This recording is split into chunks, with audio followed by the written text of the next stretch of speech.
From Hurlingham, heading towards the Nairobi CBD, I take the familiar route along Valley Road. For years, this stretch has been one of the city's busiest corridors, connecting the upper parts of Nairobi to the heart of the city. But today, it's a construction zone, a transformation site, the home of what will soon become one of Nairobi's most ambitious infrastructure projects. The Kenyatta Avenue Viaduct isn't just another road project.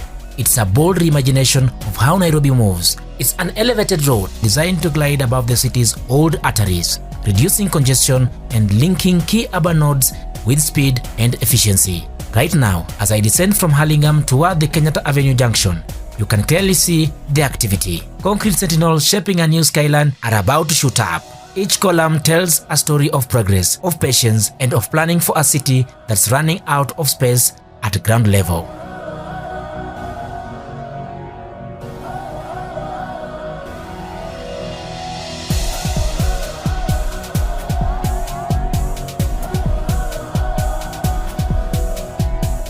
For years, this stretch from Hurlingham through Kenyatta Avenue has been a traffic nightmare. Morning rush hour, evening jams, endless matatus, and pedestrian fighting for space. But now, Kenya's capital is rising to meet the challenge. The Kenyatta Avenue Viaduct, part of the Nairobi Urban Mobility Plan, is being built to connect Valley Road directly into the CBD smoothly, efficiently, and with less congestion. So what exactly is a viaduct? It's an elevated road, a bridge-like structure that allows vehicles to pass above the ground level, separating traffic flow and reducing bottlenecks. Think of it as Nairobi's way of lifting traffic above the chaos. This one will stretch along Kenyatta Avenue, linking Valley Road to the Central Business District, easing pressure on Haile Selassie, Kenyatta Avenue, and Uhuru Highway. The project, according to reports from the Kenya Urban Roads Authority, KURA, is estimated to cost about 9 billion Kenya shillings, and it's part of a bigger effort to modernize the city's road network. It includes upgrading intersections, improving pedestrian pathways, and integrating safer, non-motorized transport lanes for cyclists and walkers alike.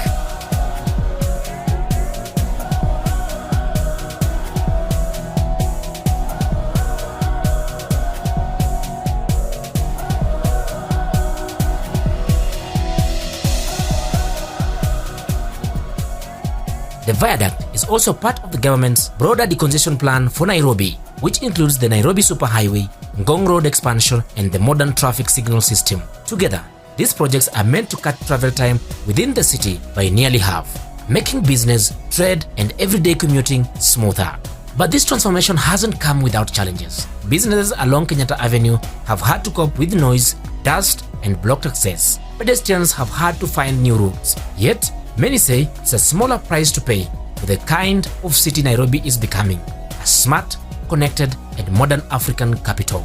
According to engineers on site, the construction timeline is around 24 to 30 months, meaning the viaduct should be completed by 2027 if all goes as planned. Once done, it will feature multiple lanes, dedicated exit ramps, and aesthetic lighting to complement Nairobi's skyline. It's also expected to integrate seamlessly with the Nairobi Expressway to allow quicker access to Upper Hill, Westlands, and industrial area. Driving past the construction, you can also feel the rhythm of progress. Every sound of metal striking concrete, every worker in a helmet and vest, they are all part of a much bigger story. A story of a city not waiting for the future, but building it, beam by beam.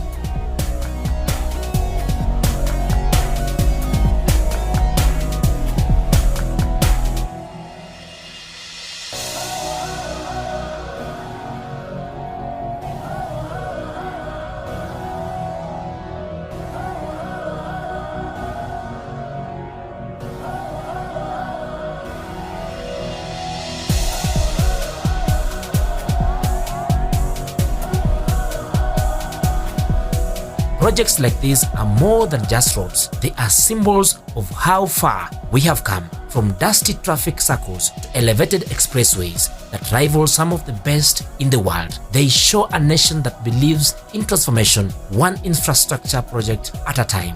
As I cross into Kenyatta Avenue and CBD skyline unfolds ahead, I can't help but think of what this road will look like in a few years. Traffic flowing smoothly, city lights glimmering beneath the viaduct, and Nairobians moving with a little more ease, a little more pride. This is more than a road project. It's a vision taking shape above our heads, a bridge between Nairobi's past struggles and its future promise. The Kenyatta Avenue Viaduct, bold, ambitious, and distinctly Kenyan, because the city under construction is a city on the rise.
This is Nairobi City, the city that never stops moving. Here, every sunrise is a new negotiation with time and traffic.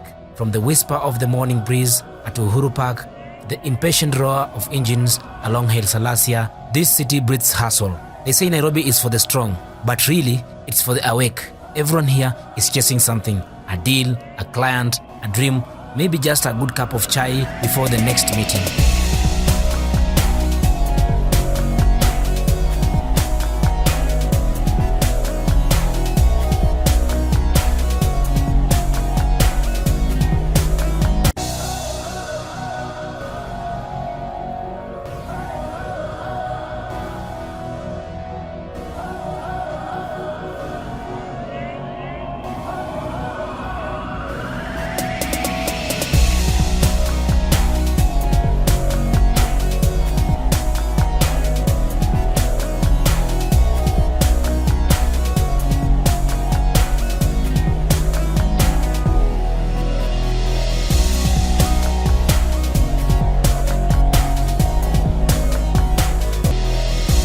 Walk with me. We start at the heart of the city, Kenyatta Avenue, where glass towers stretch into the sky like ambitions too tall to measure. Inside, deals are being sealed, ideas exchanged, and emails flying faster than the matatus outside. Step out and you'll find a different kind of economy. Street vendors calling out to passerby. Karibu boss, fresh mango, only 50. Nails. Business here isn't always about boardrooms and budgets. Sometimes it's about trust, the kind built between a hawker and his loyal customer.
behind the noise and motion, there is something deeper, a city stitched together by resilience. From the mamambogas who open at dawn, to the software developers building Africa's next tech giant in Kilimani, to the artist painting walls in Kibera with hope and color. Nairobi is not just a city, it's a spirit, a blend of laughter and struggle, faith and ambition.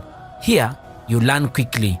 Nobody waits for life to happen. You create it, you fight for it, and you keep moving, always moving.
As I stroll through the streets, I see faces, hopeful, tired, determined, smiling. This is Nairobi, a city of hustlers and dreamers, where everyone is going somewhere, and even when we don't, we pretend to, because standing still feels like losing time. Here, life is fast, but the heartbeat is human, and the heartbeat is what makes the city alive.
Then there is the Boda Boda, Nairobi's unofficial ambulance, delivery service and escape vehicle. If you have never clung to the back of a boda through rush hour, you have never truly met Nairobi traffic. These riders are the city pulse, weaving through chaos with grace and grit. They carry more than people. They carry stories of students, lovers, dreamers, all rushing towards something that matters.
And oh, the matatus. They are not just transport. They are moving art galleries. Every paint stroke, every bus drop tells a story of rebellion, identity, and pride. From Buruburu to Rongai, the matatu is a culture, a vibe, a statement.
This has been Driving Through Change, the story of the Nairobi Viaduct.